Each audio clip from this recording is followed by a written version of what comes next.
Komen tengok. Kelab bowling pun datang nak beli lembu kat laman Zofaka. Mana AJK Masjid? Mana AJK Kampung? Kau melekah beli lembu?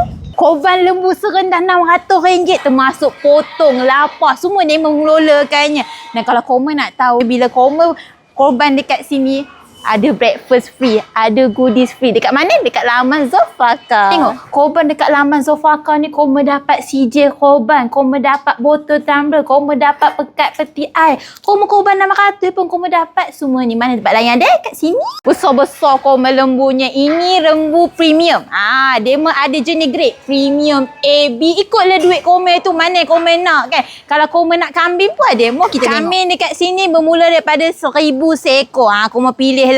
Nak yang bertanduk ke, nak yang putih saja ke, nak yang bercampur color pun boleh. Ambil lembu kat sini perhantaran percuma sekitar Ipoh. Yang pentingnya kambing lembu sini orang kita punya. Sebulan lagi nak raya koma dekat sini, koma kena cepat-cepat sebab lembu kambing dia terhad. Yang seronoknya tempat dia sumennya dah baru. Udah lagi improve orang kata.